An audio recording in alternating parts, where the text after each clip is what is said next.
بسم اللہ الرحمن الرحیم۔ السلام علیکم۔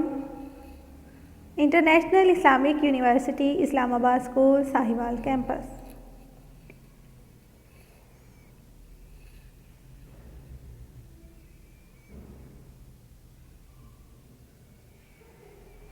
یہ ہمارا اردو جماعت چہارم سبق نمبر 20 صبح کی آمد لیکچر نمبر 1 ہے۔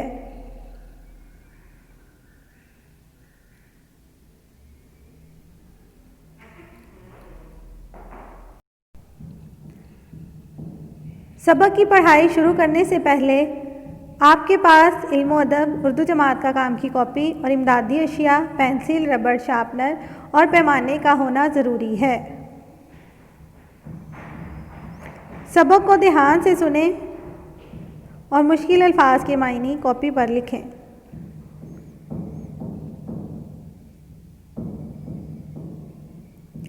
علم و ادب صفحہ 67 کھولیں۔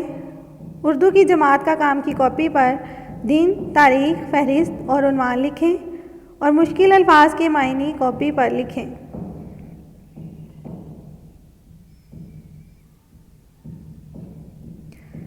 سبق کا تعارف۔ دن میں کتنے اوقات ہوتے ہیں؟ مطلب ایک دن میں کون کون سا وقت آتا ہے؟ پتہ ہے کسی کو؟ ہاں جی، جیسے صبح، شام، صبح، دوپہر، شام، رات۔ یہ ایک دن میں مختلف اوقات ہوتے ہیں نا۔ صبح کے وقت جو ہے بچے اٹھتے ہیں، منہ ہاتھ دھوتے ہیں، قرآن پاک پڑھتے ہیں، نماز پڑھتے ہیں، سپارہ پڑھتے ہیں۔ اس کے بعد آہستہ آہستہ جو دن کے کام ہوتے ہیں وہ کرتے ہیں، ناشتہ کرتے ہیں، کپڑے چینج کرتے ہیں، اسکول آتے ہیں، اور اسی طرح دوپہر میں اسکول سے گھر جاتے ہیں، کپڑے چینج کر کے منہ ہاتھ دھوتے ہیں، کھانا کھاتے ہیں، اس کے بعد تھوڑا آرام کر کے ٹیوشن وغیرہ جاتے ہیں، اور پھر شام میں چائے پیتے ہیں، اپنے گھر والوں کے ساتھ گپ شپ کرتے ہیں، اس کے بعد سو جاتے ہیں۔ ٹھیک ہے، یہ دن کے مختلف اوقات ہوتے ہیں۔ ہر انسان کی طبیعت جو ہے وہ مختلف ہوتی ہے۔ کسی کو صبح کا وقت اچھا لگتا ہے، کسی کو دوپہر کا، کسی کو شام کا، کسی کو رات کا۔ آپ کو کون سا وقت اچھا لگتا ہے؟ ہاں جی، اس صبح جو اب ہم نے نظم پڑھنی ہے اس لیکچر میں، اس کا عنوان بھی ہے صبح کی آمد۔ صبح کا مطلب کیا ہوتا ہے پتہ ہے کسی کو؟ ٹھیک ہے، صبح جو ہے وہ سحر کا وقت ہوتا ہے۔ صبح فجر سے پہلے کا وقت، جب ہلکا ہلکا اندھیرا ہو، وہ والا وقت، اس کو صبح کہتے ہیں۔ اور اس کے بعد ہمیں اس نظم میں شاعر نے کیا بتایا ہے، کیا نصیحت کی ہے، یہ ہم سب پڑھیں گے اس سبق میں۔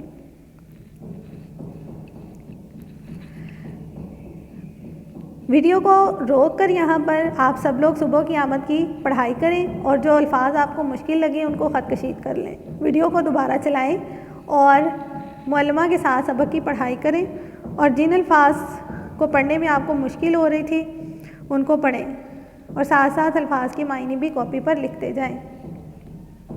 ہاں جی، عنوان ہے صبح کی آمد، صفحہ 67۔ علم و ادب صفحہ 67 کھولیں۔ صبح کی آمد۔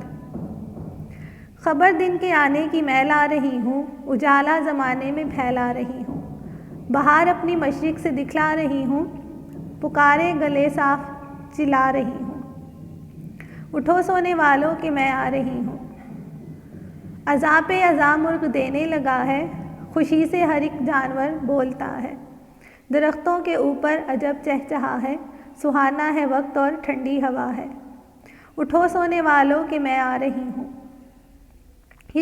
یہ چڑیاں جو ہیں پیڑوں پہ گل مچاتی، ادھر سے ادھر اڑ کے ہیں آتی جاتی، دموں کو ہلاتی، پروں کو پھلاتی، میری آمد آمد کے ہیں گیت گاتی، اٹھو سونے والوں کہ میں آ رہی ہوں، لدے قافلوں کے بھی منزل سے ڈیرے، کسانوں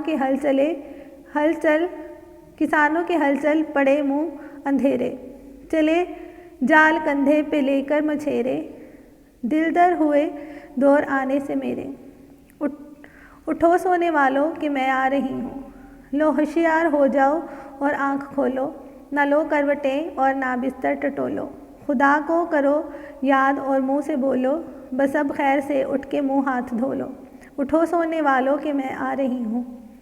بڑی دھوم سے آئی میری سواری، جہاں میں ہوا اب میرا حکم جاری۔ ستارے چھپے رات اندھیری سدھاری، دکھائی دیے باغ اور کھیت کیاری۔ اٹھو سونے والوں کہ میں آ رہی ہوں۔ الفاظ کے معنی لکھیں۔ صبح، تڑکا، سویرا، سحر۔ آمد، آنا، تشریف لانا۔ بہار، پھول کھلنے کا موسم، سہانا، اچھا۔ غل، شور، ہنگامہ۔ لدے، بھرے، ڈیرے، ٹھکانے۔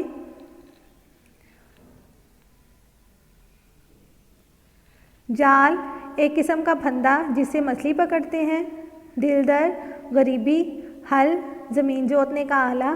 قلبہ، ہوشیار، ہوشیار، چالاک، چست۔ کروٹ، پہلو،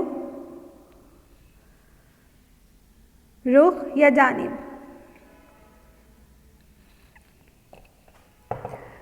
ہاں جی، سبق میں اس نظم میں آپ کو بتایا گیا ہے کہ صبح جو ہے وہ آپ کو بتا رہی ہے کہ میں آ گئی ہوں، دنیا میں ہر طرف روشنی پھیل گئی ہے، میں مشرق سے اپنی چمک دمک دکھا رہی ہوں اور میں گلا صاف کر کے چلا چلا کے کہہ رہی ہوں کہ اٹھ جاؤ کہ صبح ہو گئی ہے۔ اذاں پہ اذاں مرغ دینے لگا ہے۔ صبح ہوتے ہی جو ہے مرغ کی آوازیں آنا شروع ہو جاتی ہیں، ہر جانور خوشی سے بولتا ہے، چڑیاں چہچہا رہی ہوتی ہیں اور صبح کا جو وقت ہوتا ہے وہ بہت سہانا ہوتا ہے اور ہر طرف ٹھنڈی ہوا چل رہی ہوتی ہے۔ چڑیاں جو ہیں وہ شور و غل مچاتی ہیں اور ادھر ادھر جا رہی ہوتی ہیں، اپنی دموں کو ہلاتی ہوئی اور اپنے پروں کو پھیلاتی ہوئی ہر طرف گیت گاتی ہیں کہ صبح ہو گئی ہے، اٹھ جاؤ۔ جو قافلے ہیں رات کی وجہ سے، اندھیرے کی وجہ سے رک گئے تھے، تو وہ بھی جو ہے صبح ہوتے ہی اپنی اپنی منزلوں کی طرف چل پڑے ہیں اور کسان جو ہیں وہ بھی منہ اندھیرے اپنے ہل اٹھا کر اپنے کھیتوں کی طرف چلے جاتے ہیں۔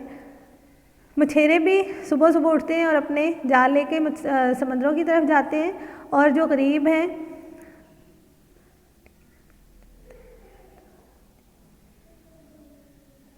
دلدر کا معنی یہاں پہ غریبی ہے، تو یہاں پہ یہی بتایا ہوا کہ جتنے بھی لوگ ہیں وہ میرے آنے سے اٹھ جاتے ہیں اور اپنے اپنے کاموں کی طرف جانا شروع ہو جاتے ہیں۔ یہاں پہ بتایا ہوا ہے اگلے پیراگراف میں کہ اب اٹھ جاؤ، آنکھیں کھولو، بستر پر کروٹیں نہ بدلو، خدا کو یاد کرو، منہ ہاتھ دھو لو۔ اور یہاں پہ ہوا کہہ رہی ہے صبح کی ہوا کہ بڑی دھوم سے آئی میری سواری۔ صبح یہاں پہ کہہ رہی ہے کہ میری سواری جو ہے وہ بڑی دھوم دھام سے آتی ہے، اب ہر طرف میرا حکم چلے گا، کیونکہ ستارے جو ہیں وہ رات کے اندھیرے میں چھپ گئے ہیں، اب جو ہے ہر چیز صاف نظر آ رہی ہے کیونکہ صبح ہو گئی ہے۔ یہ اس نظم کا تھوڑا میں نے آپ کو خلاصہ بتایا ہے۔ آپ نے اس نظم کو پڑھنا ہے اچھے سے اور یاد بھی کرنے کی کوشش کیجیے گا۔ گھر کا کام ہے، سبق کی پڑھائی کرنی ہے آپ نے اس کی، اور مشکل الفاظ کے معنی یاد کرنے ہیں۔ نئے الفاظ جو آپ کو دیے ہوئے ہیں اس میں مشرق، ڈیرے، غل، آمد، دلدر، حل، سدھاری، کیاری، ان کو آپ نے اپنی کاپی میں لکھنا ہے 5 بار، اور مشق 2 جو ہے وہ حل کرنی ہے۔ مشق 2 جو ہے وہ مصرعے ہیں، اسی نظم میں سے دیے ہوئے ہیں، بہار اپنی مشرق سے دکھلا رہی ہوں۔ اسی طرح دوسرا، تیسرا، چوتھا، 5واں اور چھٹا 6 مصرعے ہیں آپ کو اسی نظم میں سے دیے ہوئے ہیں۔ آپ نے خالی جگہ کی طرح جہاں سے لائن خالی چھوڑی ہوئی ہے وہاں سے آپ نے اس نظم میں سے اس کو پر کرنا ہے، مصرعے مکمل کرنے ہیں۔ اور مشق 4 جو ہے الفاظ کے معنی ہیں، وہ الفاظ کے جملے ہیں، وہ آپ نے گھر کا کام کی کاپی پر لکھنے ہیں۔ یہاں پہ ہمارا لیکچر نمبر 1 کا اختتام ہوتا ہے۔ اگلے لیکچر میں ہم اس کی باقی مشق حل کریں گے، آپ وہ سبق میں سے دیکھیے گا۔ اللہ حافظ۔